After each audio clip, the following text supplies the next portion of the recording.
Una excursión de los indios ranqueles hoy es un hito literario y sigue siendo un hito antropológico. Es sin duda un texto fundamental que hay que leer cuando uno quiere adentrarse en la sociedad ranquel del siglo XIX y en lo que se dio a llamar la cuestión indígena. Es un gran relato de viaje, escrito de una manera muy amena, muy singular, y que podía, dentro de su deliberada teatralidad, del narcisismo del personaje narrador, que es Mansilla, podía ver al otro. El narcisismo no lo ahoga al punto de que él no se dé cuenta de que está frente a unos otros que en realidad no son tan otros. Son otros en cuanto a interlocutores y son otros en cuanto a diferentes, pero son diferentes que forman parte plena de la condición humana.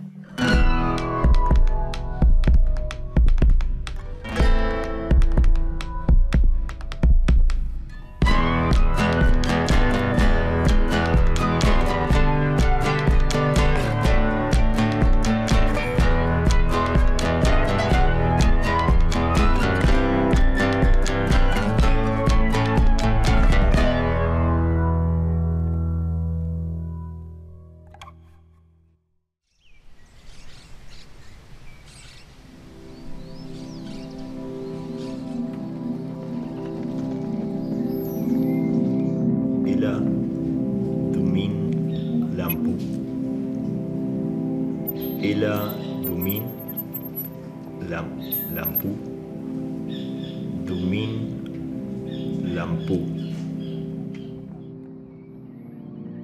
Santiago, sabes bien que puedo hablar a la perfección el inglés y el francés, pero aunque lo intento, aún no pude penetrar el misterio de la lengua ranquel.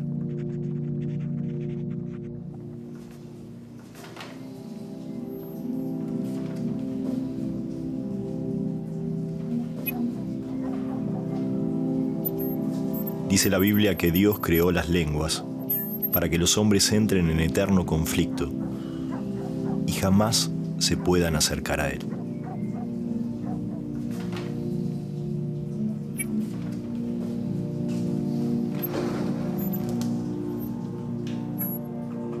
¿Te preguntas por qué vivimos en eterno conflicto? Esa es una respuesta.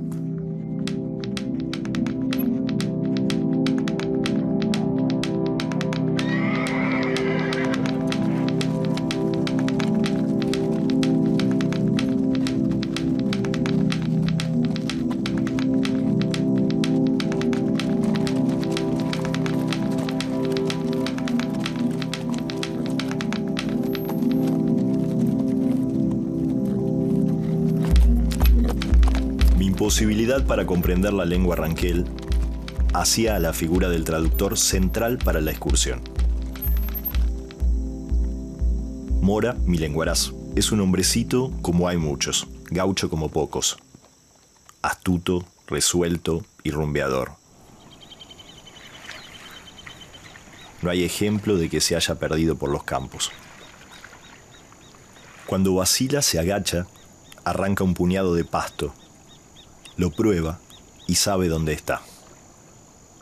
Su padre era araucano, su madre chilena. Vino mocito con aquel a las tolderías de los ranqueles y se enamoró de una china. Le gustó la vida y se quedó agregado a la tribu de Ramón. Mora ha estado a mi servicio unos cuantos meses, sirviéndome con decisión y fidelidad. Si uno se imagina a Mansilla conversando con los ranqueles y pensando en las figuras del lenguaraz, la idea de traducción, ¿no?, que está todo el tiempo, me parece que lo interesante del planteo de Mansilla es que esa traducción es una traducción doble. Esto es, por un lado, se trata de traducir los términos que él no entiende y, digamos, el castellano, que a su vez a él algunos de los ranqueles no le entienden. Pero además hay una traducción que no es solamente lingüística, sino que es una traducción conceptual. El lenguaraz es como una metáfora de lo que somos como pueblo, ¿no? El argentino es el cruce de dos o de varias naciones. Y poder hablar esos dos mundos y manejarnos en esos dos mundos es la cifra del lenguaraz. Que también un poco el lenguaraz es Mansilla, ¿no? Es un libro de un lenguaraz. Porque Mansilla, a su manera, quiere aprender poder hablar en dos mundos distintos.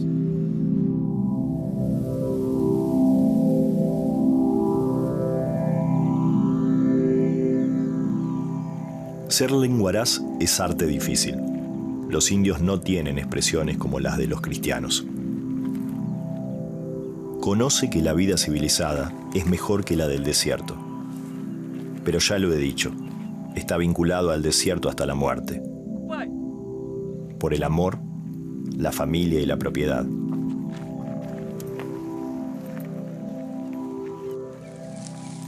Mora es uno de los lenguaraces más inteligentes que he visto.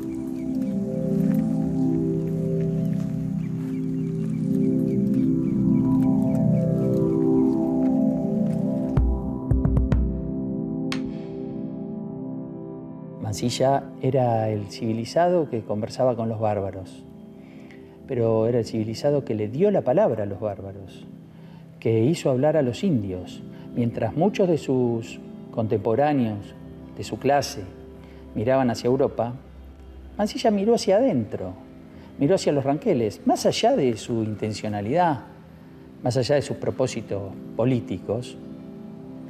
Creo que también hay una mirada política en esto de pensar a los ranqueles como tribus a las que hay que sumar.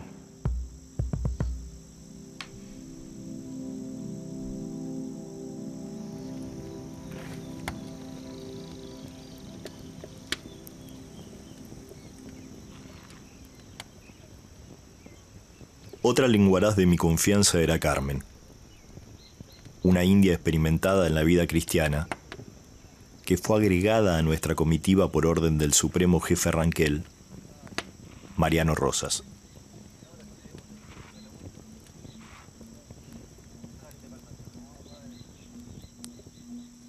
Con el pretexto de prestarla a mi servicio como asistente y traductora, Rosas pretendía conocer cada detalle de mi expedición. En el caso de Carmen hay un matiz agregado que Mansilla no deja de destacar. No sé cómo le habrá caído a su esposa, pobre Catalina, que se quedaba en su casa, pero que es la seducción femenina que emana Carmen, y en la que confía muchísimo Mariano Rosas, que, como dice ahí Mansilla, bueno, no es ningún sonso y conoce bien a los hombres. Por eso manda a Carmen como funcionaria, como intermediaria. Una cosa que también estaba muy en el espíritu de su propia familia, la de Mansilla, donde las mujeres habían tenido un gran papel político.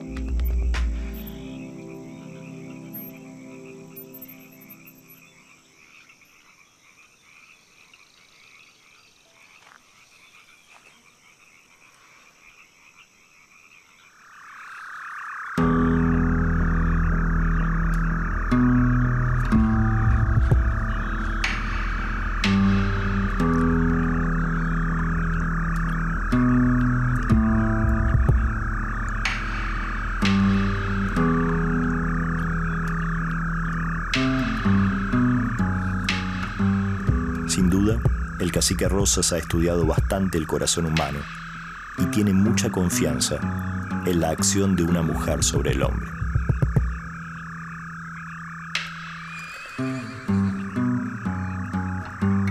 Pasaré por alto una infinidad de detalles y te diré solamente que esta vez a Mariano Rosas se le quemaron los libros, ya que Carmen develó la desconfianza de su patrón. Sería interesante pensar hasta qué punto ese lenguaraz es una figura más de espionaje también, no solo de traducción. Donde la traducción es muy relativa, las escenas que va postulando son raras y son más bien de reflexión sobre las lenguas. Es decir, uno tendría la impresión de que se podría entender sin esa traducción, y que lo que hace la traducción ahí es producir un estado de reflexión sobre cómo se habla y al mismo tiempo producir esta especie de distorsión de qué información puedo llevar hacia el otro lado, ¿no? Que por eso siempre el traductor es casi un espía.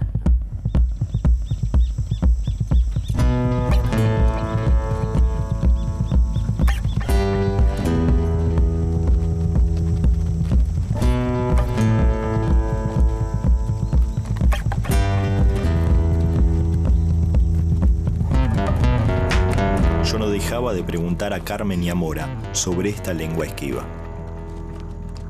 Aprovechándola, tomé una lección de lengua araucana.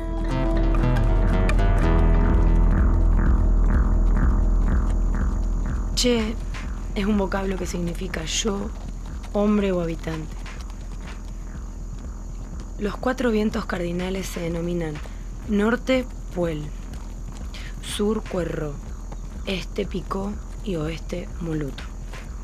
Picunche quiere decir habitante del este, Puelche, habitante del norte, Pehuenche, siguiendo la misma regla, significa habitante de los pinos, que es como se denominan a los indios que viven en los valles de la cordillera.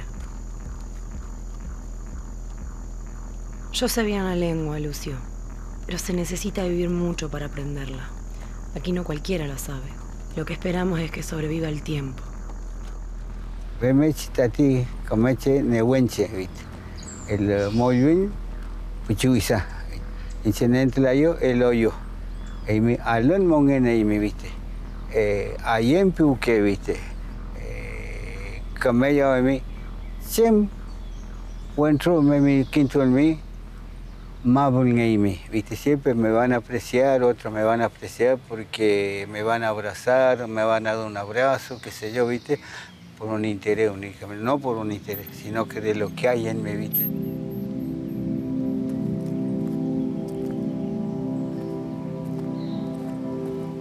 Toda esta gente, digamos, que ya por ahí no hablaba mucho la lengua, pero sí recordaba las anécdotas de sus padres, de sus abuelos, viviendo en el oeste, hablando la lengua con determinadas costumbres, etc. Toda esta población urbana, digo, fue la que sirvió de base al proceso de reemergencia del pueblo ranquel. Una de las consecuencias también, creo que muy dolorosas para los sobrevivientes que dejó la conquista, tiene que ver con esto que hemos denominado la invisibilización del indígena por parte del Estado. ¿Y esto qué es? Prohibirles a hablar su lengua, obligarlos a ir a las escuelas, escolarizarse de acuerdo a las determinadas políticas que establecía el Estado Nacional en esta política de homogeneizar también a esa población.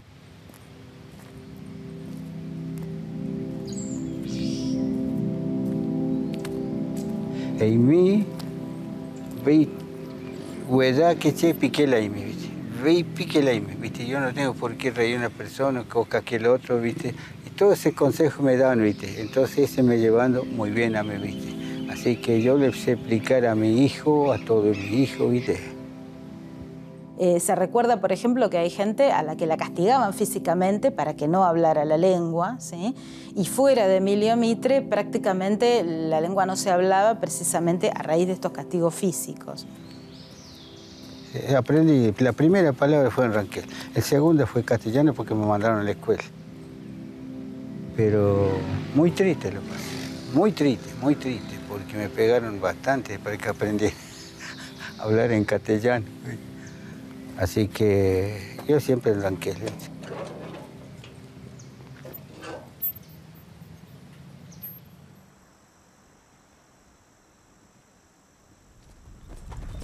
De repente, sintióse un tropel.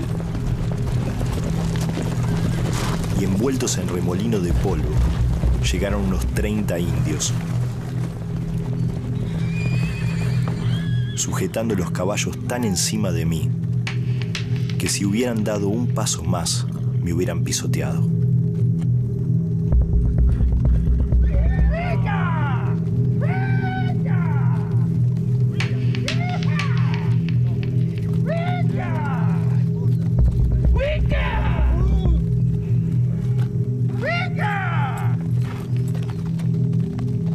Yo, sin moverme del sitio en el que estaba, clavé la mirada en el que venía haciendo cabeza.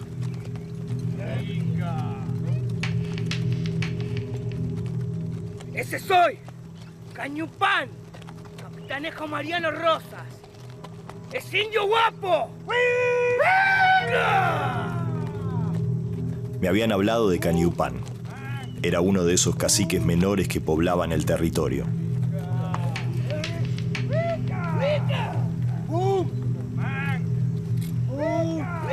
Seguí mirándolo con torvo ceño. Junto con las palabras Winca se oyeron algunas otras groseras.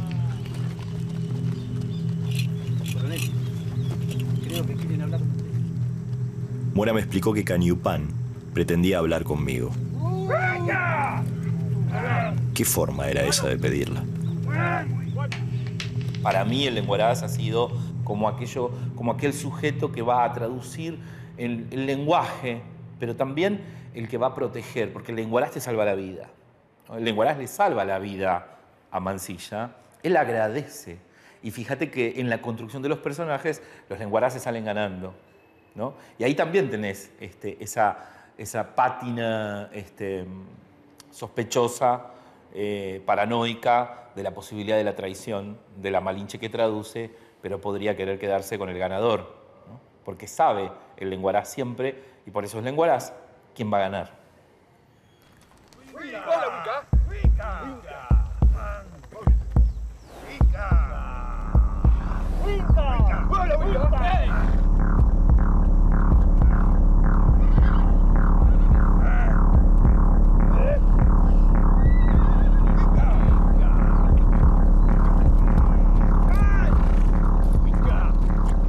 Díjome por medio del lenguaraz que Mariano Rosas mandaba saludarme con todos mis jefes y oficiales, que tuviese a bien acampar donde me encontraba, que al día siguiente me recibiría. Le contesté con la mayor política.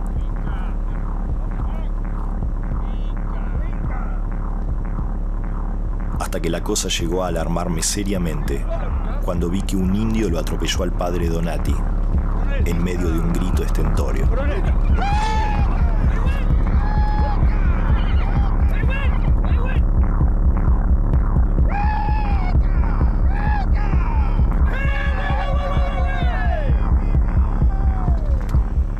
La figura del lenguaraz tenía que ver no solo con la eventual necesidad que podía haber realmente de un intérprete, sino con todo el protocolo que rodeaba a un cacique. El cacique, aunque supiera perfectamente hablar castellano, no tenía por qué descender a la expresión directa con quien iba a interpelarlo, sino que se valía de un intermediario. Eso formaba parte de todo un ritual.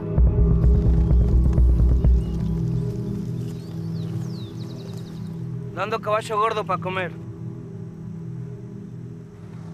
¿Que habías entendido la lengua? Dando caballo. De ninguna manera. Dando caballo, Winca. ¿Pero dónde se ha visto que un hombre regale los caballos que necesita para volver a su tierra? ¿Qué te pensás? ¿Que me voy a quedar en este desierto para toda la vida? Winca, pagar por pasar por mi tierra. Andate al diablo.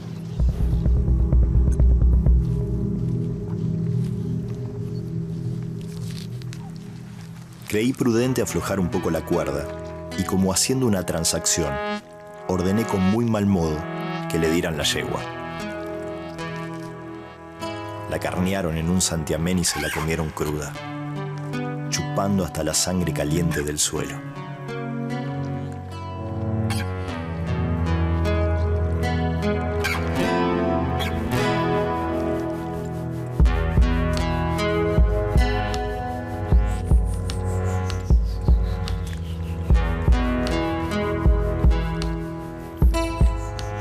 Podemos traducir las palabras, sus nombres y ejemplificar sus ideas.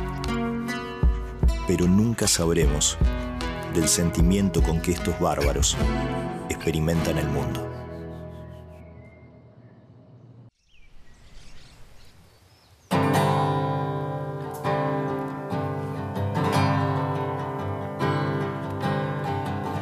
Ardían mis piernas de tanto en cuanto pude hacerlo.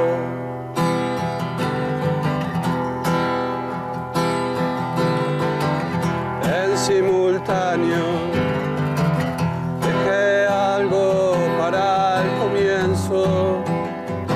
Allí estaba lo construido, indecisamente verde.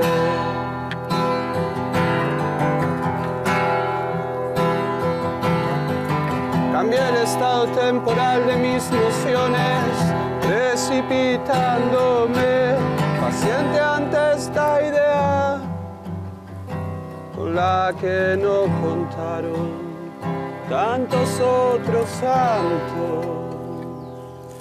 Entonces me descubriré solo y ante ti. Cada vez que pueda.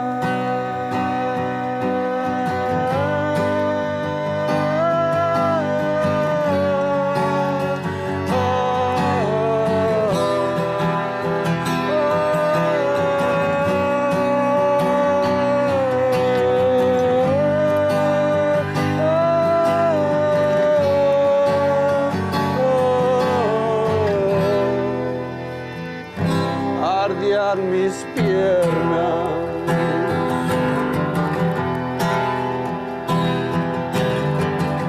de tanto en cuanto pude hacerlo. En simultáneo dejé algo para el comienzo. Allí estaba lo construido, indecisamente verde.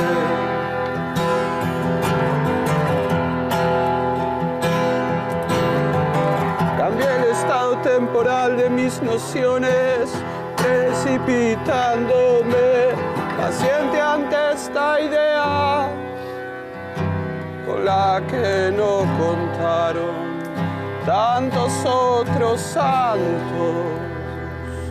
Entonces me descubriré solo y ante ti cada vez que pueda.